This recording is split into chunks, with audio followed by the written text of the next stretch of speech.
Assalamualaikum warahmatullahi wabarakatuh. Salam sejahtera. Bertemu lagi dalam channel YouTube saya pada kali ini. Okey, hari ini ramai orang bertanya macam mana kita boleh buat income pasif menggunakan e-book. Betul ke? Mitos ataupun fakta? Sebab apa kita dengar hari ini orang cakap boleh buat duit pasif dengan menggunakan jualan daripada e-book ataupun dalam perniagaan e-book, buku elektronik. Mitos atau fakta? Ini kita akan berkongsi pada kali ini dalam video saya yang ringkas pada hari ini. Tuan-tuan, banyak apa yang dimaksudkan oleh passive income ataupun pendapatan pasif? Itu pertama kita kena tanya diri kita dulu. Adakah pendapatan pasif ni ianya berbentuk macam kita buat pelaburan ataupun kita tidur, duit masuk, ataupun kita perlu bekerja untuk dapatkan duit tu. So, sepanjang saya dalam bidang online dan perniagaan online ni, saya dapat melihat bahawa kebanyakan orang mahu mencari passive income berbanding daripada active income. Active income maksudnya kita buat baru dapat duit. So, kat sini, apa yang dimaksudkan oleh passive income? Passive income ni ianya adalah melibatkan satu bentuk proses perniagaan ataupun proses untuk mendapatkan keuntungan pada masa yang panjang, iaitu kita kena ambil tempoh yang agak lama sedikit, long term, 6 bulan, setahun, 12 bulan ataupun 18 bulan. Terpulang bagaimana cara kita, kesungguhan kita untuk kita melakukan sesuatu perniagaan yang akan mendapatkan hasil secara pasif kelak. Okay?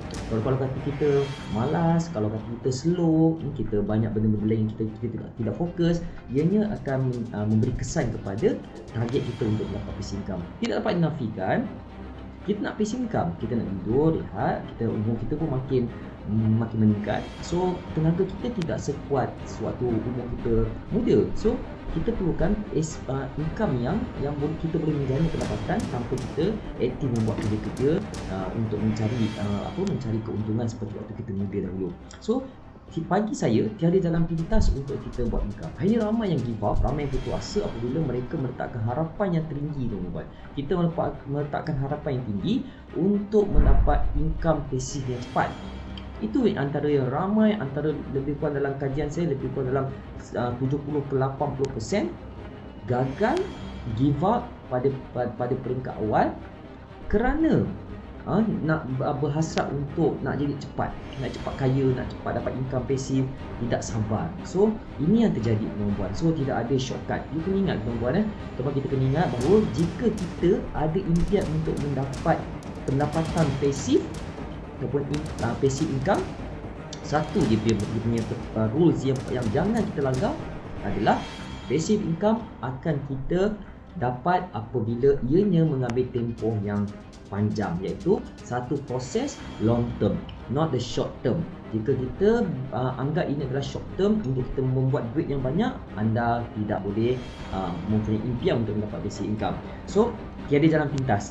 Apabila jalan pintas yang tuan-tuan, itu kita tengok kadang-kadang iklan masuk, nak kaya cepat ke, nak buat income pasif segera ke, ada macam-macam lah, benda-benda yang kripto lah, saya tak sebut lah kan, macam-macam benda macam tu lah, pelaburan ini, itu semua akan memberi risiko kepada kita. Sebab apa pun kita dalam dunia tu, tidak ada jalan pintas. Kita tengok orang-orang yang berjaya pun tidak ada jalan yang pintas. So, macam mana kita nak buat, nak buat income pasif ni? Syarat utama untuk you nak buat income pasif adalah kita kena fikir untuk provide value, untuk menyediakan nilai kepada kita punya pelanggan ataupun kita punya stakeholder apa semua. Kita kena cara nak buat duit secara pasif ni, okay, kita kena provide value. Kita kena provide value kepada siapa? Kita kena provide value kepada kepada bakal-bakal pelanggan kita. Itu paling penting. Okey, maknanya kita kena provide value. Okey. Okey, syarat yang kedua, syarat pertama tadi adalah kita provide value. Okey, syarat kedua, jika kita mahu menjana pendapatan secara pasif adalah kita provide value tanpa mengganggu aktiviti harian kita, tanpa mengganggu tugas sedia ada kita, tugas aktiviti kita. Itu yang dipanggil passive income. Maksudnya kita provide value kepada pelanggan kita provide value kepada prospek kita tanpa mengganggu ataupun mengikat kita sehingga kita tidak boleh melakukan tugas hakiki kita. So kena faham, jika kalau kata ianya mengganggu tugas hakiki kita, kalau kata kita seorang doktor, seorang pegawai, seorang kerani, seorang apa, kita ada kerjaya, tetapi kita buat perniagaan tersebut, okey, tapi kita terpaksa meninggalkan pekerjaan tersebut ataupun kita leka untuk hilang fokus kepada kerja hakiki kita, itu bukan passive income tuan-tuan. Itu you still active income. Baik you makan gaji macam biasa, you fokus pada kerja yang hakiki. So passive income ianya mesti bersifat kita provide, kita ulang balik passive income, okey, untuk menjadi pendapatan secara pasif ni, dia punya syarat adalah pertama, kita mesti fikirkan buat duit, okey, dengan cara provide value. Yang kedua, kita mesti provide value, okey, provide value tanpa kita terikat, okey, terikat ataupun kita mengabaikan, terpaksa meninggalkan tugas hakiki. Tu dia punya dua syarat yang ramai terlepas pandang. So daripada kajian saya, itu yang saya nampak lah apabila nak dapatkan passive income ni. So ini passive income tu dalam e-book. So kita back to e-book. Ramai tanya saya, dengan penulisan ni tak boleh buat passive income? Tuan-tuan, boleh. Passive income ni, dia satu benda adalah yang bersifat buat kerja sekali tapi income kita berkali-kali walaupun kita tengah tidur. Tu saya cakap ni, kita kena syarat nombor 2. Apa yang kena ikat syarat nombor 2? Tulis syarat nombor 2 adalah ianya tidak mengikat kita dan ianya memberi kebebasan kepada kita untuk melakukan atau meneruskan aktiviti hakiki kita. So itulah passive income. Okey, tapi kalau kata you buat, you menulis sehingga hari-hari kena tulis, okey, satu buku siap keluar, e-book tu jual, esok kena tulis buku lain ni, jual. So itu kita dah terikat dengan penulisan e-book tadi tu lah. So ianya bukan bersifat passive income, bukan bersifat pendapatan pasif, ianya bersifat aktif sehingga ia mengganggu kerja hakiki kita. So now, apa jadi pada penulis e-book? Penulis e-book bukan tulis e-book tu satu hari satu tajuk, tak. Penulis e-book kebanyakannya dalam MSGA, dalam di dalam akademik MSGA kita ni, kebanyakannya kita punya penulis boleh hasilkan e-book sepantas 7 hari, sepantas 30 hari satu e-book. So katakan kita ambil 30 hari lah satu e-book 30 hari. E-book tersebut mesti memberi value kepada orang. Kena ingat kalau you nak buat passive income daripada e-book, kita mesti menulis e-book yang memberi value kepada orang yang lain. Ingat tadi yang kita punya syarat pertama untuk dapatkan pendapatan pasif, ianya mesti bersifat provide value kepada orang. Maknanya kat sini tuan-tuan, you nak tulis e-book, you kena fikirkan satu tajuk, satu judul, satu karya yang memberi value kepada orang, menambah nilai kepada orang, memberi nilai kepada orang. So you boleh akan dapat passive income kelak. Tapi tak lambat, dia tak bukannya masa cepat, dia akan lambat lah kan, mungkin 6 bulan, 12 bulan. You nak create the follower, you nak create the readers bagi orang kenal. Okay, so kat sini apabila kita menulis tu, satu buku tu kita tulis, satu e-book tu kita tulis 30 hari. 30 hari kita tulis. So itu pun balik kerja tulis sikit, bukan kita kena buat laju tu sampai tinggalan kerja hakiki. So satu balik buat. So kita ambil 30 hari tuan-tuan. Ambil 30 hari. Lepas 30 hari, you dah start untuk marketkan e-book tersebut tanpa apa-apa kos lain dah. Kecuali kalau you perlukan platform, you beli platform di MSGA. Platform membantu sebagai platform tu adalah kedai buku kita. Okay? So kat situ pula, bila kita dah start promote, ianya kita tengah tidur, mungkin orang akan buka kita punya platform ataupun buka kita punya Facebook ataupun buka Instagram kita yang mana-mana saja kita iklankan. Di Shopee boleh, di beberapa platform kita boleh jual. Mana-mana media sosial pun, tidak semesti di bawah platform MSG. Mana-mana pun kita boleh letak dekat Facebook, buat FB page, kita letak. Apabila kita start letak tuan-tuan, ingat syarat rules dalam perniagaan online ni, yang di internet ni, apa saja you letakkan di dalam online, apa saja you letak di dalam FB ke apa benda ke dalam apa saja berbentuk online ni, ianya akan kekal. Kalau kata anda lambat delete, ianya akan kekal apabila benda tu di-viralkan. Contoh, kalau kita share satu gambar apa-apa di dalam WhatsApp group, katakan kita lebih 7 minit kita tersalah hantar, kita lambat delete. So benda tu dah di share, diviralkan. Ingat tuan-puan, dia akan kekal di dalam alam maya. Dia takkan boleh delete. Tak boleh delete. Bukan senang nak delete benda yang dia masuk. Maknanya kalau kita masukkan gambar apa-apa, gambar kita ke di dalam FB apa, bukan senang untuk delete. Orang dah boleh download dah gambar kita. Orang boleh simpan gambar kita. So, bila kita masukkan kita punya iklan e-book, percayalah, kalau rezeki kita, InsyaAllah rezeki adalah milik Allah. Kita buat je, apa kita buat, kita usaha, kita dah tulis, kita dah share value kita, and then now kita marketkan, kita pasarkan untuk mendapatkan sale, kita pasarkan untuk mendapatkan jualan, kita marketkan, kita buat marketing untuk dapatkan sales. Kena faham beza marketing dengan sales. So kita bayar ke FB ad apa semua, biar dia jalan. Ada orang beli, walaupun Wak Imah you untung 20% tuan-tuan, itulah dipanggil passive income. Ini sebab kita kena ingat tadi daripada permulaan video saya, passive income bukan bersifat skim cepat kaya, skim cepat-cepat ni tak ada. Dia mengambil masa 6 bulan. Sama juga saya mengambil masa tu. Dia tidak ada shortcut. Dan masa yang panjang, 12 bulan, 3 tahun. Dalam ibu saya mengambil masa lebih kurang 3 tahun untuk mendapatkan passive income. So bagi orang kenal ibu kita dulu. So you tulis sekali saja. You tak perlu tulis banyak buku pun, tak perlu buat sampai 30 e-book pun sebulan. Tak perlu pun sebenarnya. Baik you hasilkan satu yang berkualiti tapi orang beli tanpa henti. Kalau kita tengok karya-karya lama Budak Apak, Buya Hamka apa semua bayangkan buku-buku mereka sampai ke hari ni orang beli. Kenapa? Sebab the value buku tersebut. So tuan-tuan, you hasilkan betul-betul satu kali you buat kerja, and then dianya akan jadi income berkali-kali. Itulah konsep income passive income pendapatan pasif. So bagaimana pula, kenapa saya cakap benda ni boleh jadikan satu kaedah perniagaan yang baik, yang memberi potensi yang besar?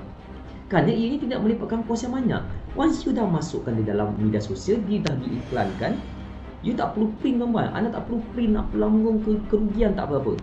You jual value saja, you jual apa kepakaran yang you ada, yang you boleh membantu memberi penyelesaian dalam hidup orang. Tuan-tuan, hari ni kalau kata kita nak buat duit betul-betul dalam perniagaan e-book ni, tugas kita tuan-tuan, tugas kita adalah, pertama adalah tugas kita untuk perniagaan online bukan pada e-book saja, apa-apa perniagaan pun, tapi saya berat pada e-book. Pertama adalah you identify, you kenal pasti, you kenal pasti masalah. Saya selalu melihat keliling saya adalah cabaran, challenge, kekangan yang masyarakat hadapi. Pertama you tengok cabaran, pertama you tengok challenge, pertama you tengok kekangan, obstacle yang masyarakat hadapi keliling you. Itu adalah pemikiran seorang usahawan, seorang founder produk, seorang founder perniagaan, seorang founder jenama. Itu kita kena ada. Walaupun hari ni kita rasa macam kita tak mampu, kita kena start. Dengar video saya lepas ni tuan-tuan, start untuk berfikiran seperti seorang founder, berfikiran seperti seorang usahawan, berfikiran seperti seorang founder kepada jenama yang besar, Adidas, Nike apa semua kan. Just do it. Hindu kan. Buat biar syok sendiri tak apa. Pertama kita mesti kenal pasti apa masalah keliling kita. Itu yang pertama. Kalau musim banjir, apa kita jual? Jual lighter, jual ubat nyamuk, jual kasut kuat cukang, jual bateri, jual torchlight. Itu kalau musim banjir. So kita tengok keliling kita apa masalah. Sekarang ni musim pandemik. Masa mula pandemik berlaku PKP tu, semua jual penutup muka, nampak tak? Orang yang cepat je akan tengok, dia perlu buat. Okay?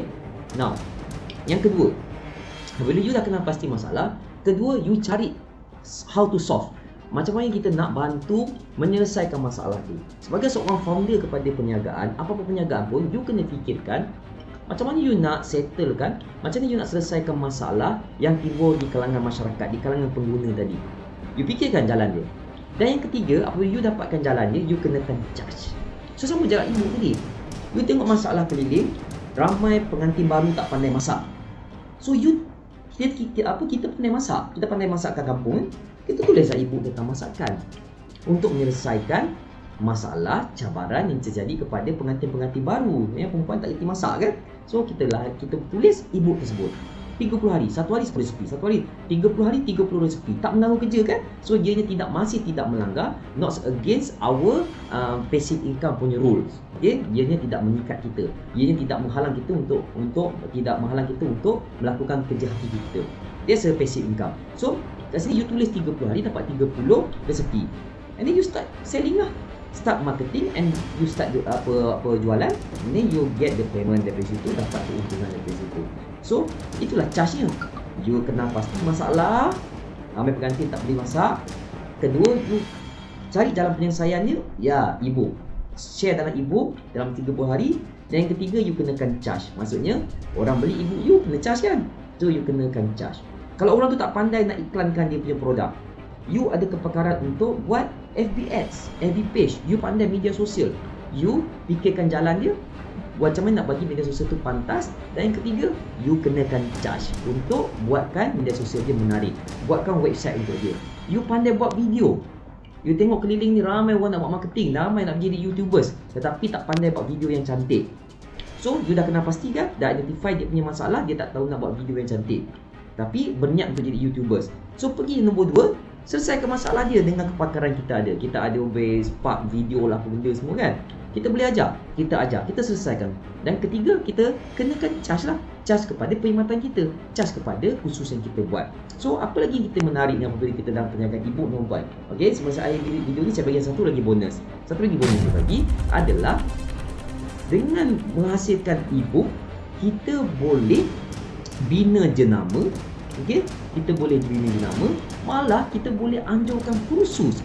Okay, bersama Master Shiro Global Academy, okay, MSG Senang Berat, kita dah lahirkan 400 orang certified trainer yang aktif, boleh adakan pelbagai kursus menulis. Bukan itu saja, boleh mengadakan bengkel-bengkel ringkas tentang penulisan ebook, tentang sistem platform kita yang amat-amat canggih. Yang paling best tuan-tuan, bila you nak buat perniagaan yang berbentuk passive income, ianya bukan sahaja you kena menulis ebook tadi, tapi you kena ada affiliate program. Itu yang dalam contohnya MSGA punya platform, kita ada affiliate program. Ini semua tuan-tuan yang saya nak kongsi pada video kali ini adalah konsep perniagaan yang memberi peluang kepada anda, memberi potensi kepada anda untuk mendapat income secara pasif, pendapatan secara pasif. Tetapi ianya bukan pantas, ianya akan mengambil satu tempoh yang anda perlu sabar, perlu belajar, perlu ada kesungguhan, perlu ada fokus, perlu ada goals, ataupun perlu ada matlamat. Itu saya perkongsian pada kali ini. Saya doakan siapa saja menonton video saya ini untuk berjaya menulis ebook ataupun apa saja perniagaan, dan akhirnya tuan-puan boleh menjana pendapatan secara pasif dan juga masif. Benda pasif dia akan menjadi masif, pasif dan juga dia akan menjadi besar. InsyaAllah tuan-puan, kalau video saya ini memberi satu manfaat kepada anda, apa kata anda tekan share, like, share kepada kawan-kawan yang lain. Mungkin kawan-kawan lain dapat dan mereka boleh mengubah hidup mereka. Kita pun tumpang sedikit ganjaran saham pahala. Tuan-puan, jangan lupa subscribe saya punya channel. Tekan subscribe, tekan lonceng itu sikit supaya ada video baru yang saya akan sampaikan apabila dapat ilham lagi. Tuan-puan, itu saja Jihad Ekonomi, Jihad Ini, Jihad Pendidikan. Assalamualaikum warahmatullahi wabarakatuh. Terima kasih.